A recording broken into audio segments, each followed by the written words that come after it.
guys! Welcome back to my YouTube channel. So for today's video, kanina, hindi ko na i-vlog. Naisip ko kailang huli na namimili kami ng eye curler at saka ng eyelash extension. Ginamit ko to kagani, tinry ko. Binalik ko lang din ulit sa box. Pero bagong bili to guys tinry ko lang kanina. Kasi gustong gusto ko na talaga. 35 yung isa nito. Ayan siya. Kami nagmamahala ni Errol no. Pero Ayan. ng perang nanay ko. 35. Hindi masyadong kita. Inayo mo pa sa akin si Errol. Hindi kita guys. Huwag na lang anuhin. Basta 35 siya. Kahit ito guys, 35 din. Ayan, kita o. 35. 35 sila pareho. Kahit ito. Yung eye curler. Kasi na sila eye curler ko, diba sabi ko dun sa isa kong dati. Bibili ko ng bago. Ito na siya. Binili ko kanina sa Novo. Novo. Sino mo namang pantas ako? Wait lang guys. I try. Sa aking eyes, lalagay ko siya. Mamaya ako tutuloy ito. Wait lang guys. A few moments later.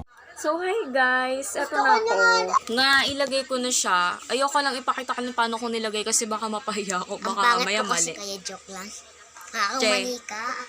Ay, wala ka naman. Hindi ka mabiro. Gagamitin ko to sa grad ball ngayon this school year. Ay! Kaya ako to binili. Pati tong eye curler. Ginamit ko na siya guys. Na-unbox ko na.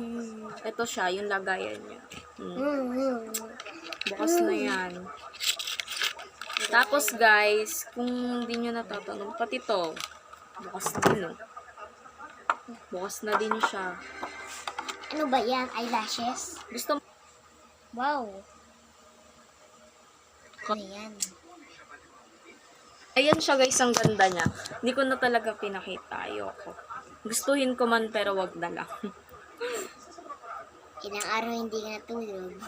Ilang araw daw akong di natulog. So, gabi na rin naman guys. Mamaya tatanggalin ko. And yun lang. Hope you like my video guys. Don't forget to subscribe, like.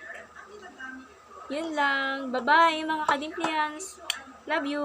Ang bilis naman pala din. Saglit lang yun.